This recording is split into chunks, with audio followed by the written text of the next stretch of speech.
ঐক্য অটুট থাকলে কোনো ষড়যন্ত্রই সফল হবে না বললেন তারেক রহমান। খালেদা জিয়ার আসনে প্রার্থী দেবে না গণ অধিকার পরিষদ। বাউলদের উপর হামলাকারীদের গ্রেপ্তারের নির্দেশ দেওয়া হয়েছে বললেন শফিকুল আলম। এদিকে অবসরে যাচ্ছেন প্রধান বিচারপতি। সর্বশেষ জানাবো, উপদেষ্টা কেউ নির্বাচন করতে পারবেন না এমন বিধিনিষেধ নেই বললেন আসিফ মাহমুদ। শুনছিলেন সংবাদ শিরোনাম। পুরো খবর জানতে ভিডিওটি শেষ পর্যন্ত দেখুন। সর্বশেষ খবর পেতে চ্যানেলটি সাবস্ক্রাইব করুন। এবারে জানিয়ে দেব বিস্তারিত। ঐক্য অটুট থাকলে কোনো ষড়যন্ত্রই সফল হবে না বললেন তারেক রহমান। জাতীয় ঐক্য অটুট থাকলে কোনো ষড়যন্ত্রই সফল হতে পারবে না বলে জানিয়েছেন বিএনপির ভারপ্রাপ্ত চেয়ারম্যান তারেক রহমান। বৃহস্পতিবার শহীদ ডাক্তার শামসুল আলম খান মিলন দিবস উপলক্ষে গণমাধ্যমে দেওয়া বাণীতে তিনি এসব কথা বলেন। তারেক রহমান বলেন, ৫ আগস্টের ছাত্র জনতার ঐক্যবদ্ধ আন্দোলনে বিজয়ের মধ্য দিয়ে দেশ নতুনভাবে স্বাধীনতা পেলেও দেশমাতৃকার বিরুদ্ধে দেশি বিদেশি চক্রান্ত এখনো থেমে নেই। ১৯৯০ সালের এই দিনে স্বৈরশাসন বিরোধী আন্দোলনের উত্তাল সময়ে ঢাকা বিশ্ববিদ্যালয়ের টিএসসি এলাকায় তৎকালীন সরকারের সমর্থিত সন্ত্রাসীদের গুলিতে ঢাকা মেডিকেল কলেজের শিক্ষক ডাক্তার শামসুল আলম খান মিলন নিহত হন। তার এই আত্মত্যাগ আন্দোলনকে গণবিক্ষোভে রূপ দেয় এবং সরকার পতনের পথ সুগম করে। ৯০-এর স্বৈরাচার বিরোধী গণ আন্দোলনের অন্যতম নির্ভীক মুখ শহীদ ডাক্তার মিলনের প্রতি শ্রদ্ধা জানিয়ে তারেক রহমান বলেন, মিলনের আত্মদান গণতন্ত্র পুনরুদ্ধারের সংগ্রামে এক অনিবার্য বাঁক তৈরি করেছিল। বাণীতে তিনি শহীদ ডাক্তার শামসুল আলম মিলনের স্মৃতির প্রতি গভীর শ্রদ্ধা জানান এবং তার বিদেহী আত্মার শান্তি কামনা করেন। বিএনপির ভারপ্রাপ্ত চেয়ারম্যান বলেন, ডাক্তার মিলনের রক্তঝরা মৃত্যু ৯ বছরের স্বৈরাচার বিরোধী আন্দোলনকে চূড়ান্ত বিজয়ের পথে ধাবিত করেছিল। গণতান্ত্রিক অধিকার পুনঃপ্রতিষ্ঠা ছিল মিলনের দৃঢ় অঙ্গীকার। তার আত্মত্যাগ সবসময় আমাদের প্রেরণা যোগাবে।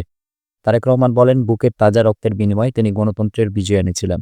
সেই পথ ধরেই দেশে স্বৈরাচারের পতন ঘটে এবং গণতন্ত্র পুনঃপ্রতিষ্ঠিত হয়।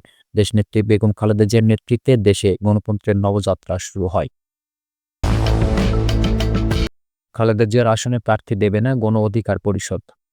বিএনপি চেয়ারপারসন বেগম খালেদা জিয়ার সম্মানে তার নির্বাচনী ৩ আসনে কোনো প্রার্থী দেবে না গণ অধিকার পরিষদ। এমনটাই জানিয়েছেন দলটির সাধারণ সম্পাদক রাশেদ খান। তিনি বলেন, খালেদা জিয়ার সম্মানে দিনাজপুর ৩ আসনে কোনো প্রার্থী দেবে না গণ অধিকার পরিষদ। একই সঙ্গে তিনি যেসব আসন থেকে নির্বাচন করবেন সেখানেও দলটি কোনো প্রার্থী দেবে না।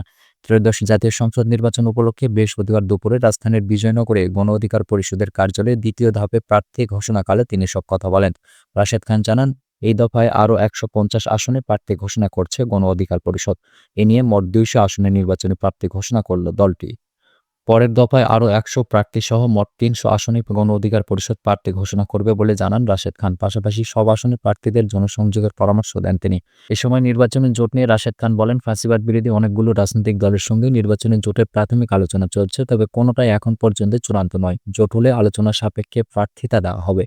একই দিনে গণভোট ও জাতীয় সংসদ নির্বাচনে গণ অধিকার পরিষদের সমর্থন রয়েছে উল্লেখ করে গণ অধিকার পরিষদের নেতা বলেন, তবে আগে অবাধ, সুষ্ঠু, নিরপেক্ষ, অংশগ্রহণমূলক নির্বাচনের জন্য অন্তর্বর্তী সরকারকে পরিবেশ তৈরি করতে হবে। বাউলদের উপর হামলাকারীদের গ্রেপ্তারের নির্দেশ দেওয়া হয়েছে বলছেন শফিকুল আলম। বাউলদের উপর হামলাকারীদের গ্রেপ্তারে সাঁড়াশি অভিযান চলছে বলে জানিয়েছেন প্রধান উপদেষ্টার প্রেস সচিব শফিকুল আলম। বৃহস্পতিবার উপদেষ্টা পরিষদের বৈঠক শেষে সংবাদ সম্মেলনে তিনি এ তথ্য জানান। শফিকুল আলম বলেন, বাউলদের উপর যারা হামলা চালিয়েছে তাদের গ্রেপ্তারে আইনশৃঙ্খলা বাহিনীকে নির্দেশনা দেওয়া হয়েছে।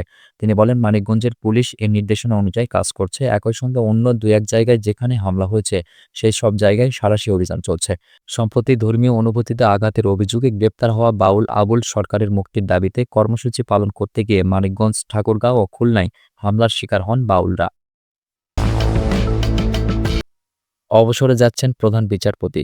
প্রধান বিচারপতি সৈয়দ রেফাত আহমেদ আগামী ২৭ ডিসেম্বর অবসরে যাচ্ছেন। অবসরে যাওয়ার আগে তিনি দেশের বিচারকদের উদ্দেশ্যে ১৪ ডিসেম্বর বিদায়ী ভাষণ দেবেন। এ তথ্য সুপ্রিম কোর্টের আপিল বিভাগের বৃহস্পতিবারের সংবাদ বিজ্ঞপ্তিতে জানানো হয়। সংবিধান অনুযায়ী প্রধান বিচারপতি বয়সসীমা ৬৭ বছর। সে বয়স পূর্ণ হওয়ায় ২৭ ডিসেম্বর তিনি অবসর গ্রহণ করবেন। বিজ্ঞপ্তিতে বলা হয়, অবসরের আগে বিচার বিভাগীয় কর্মকর্তাদের উদ্দেশ্যে এটি হবে তার শেষ ভাষণ। এতে আরও জানানো হয়, ১৪ ডিসেম্বর রোববার বিকেল ৩টায় সুপ্রিম কোর্ট অডিটোরিয়ামে দেশের বিভিন্ন জেলা আদালতে কর্মরত উচ্চ পদমর্যাদার বিচারকদের নিয়ে একটি গুরুত্বপূর্ণ বৈঠকের আয়োজন করা হয়েছে। সেখানে প্রধান বিচারপতি দেশের সব জেলা জজ, মহানগর দায়রা জজ, চিফ জুডিশিয়াল ম্যাজিস্ট্রেট এবং চিফ মেট্রোপলিটন ম্যাজিস্ট্রেটদের উদ্দেশ্যে বিদায়ী ভাষণ প্রদান করবেন। ২৪-এর গণঅভ্যুত্থানের পর দেশের ২৫তম প্রধান বিচারপতি হিসেবে দায়িত্ব গ্রহণ করেন সৈয়দ রেফাত আহমেদ। হাইকোর্ট বিভাগের জ্যেষ্ঠ বিচারপতি হিসেবে তাকে ১০ আগস্ট নিয়োগ দেওয়া হয় এবং পরদিন তিনি শপথ নেন।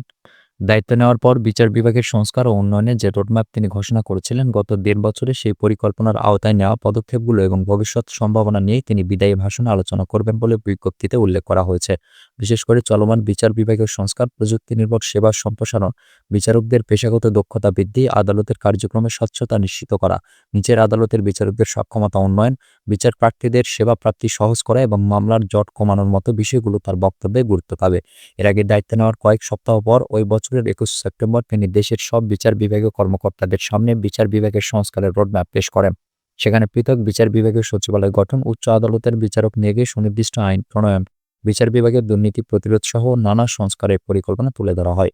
বিজ্ঞপ্তিতে বলা হয়, গত ১.৫ বছরে ওই রোডম্যাপকে কেন্দ্র করে বিচার বিভাগের বিস্তৃত সংস্কার কার্যক্রম বাস্তবায়িত হয়েছে।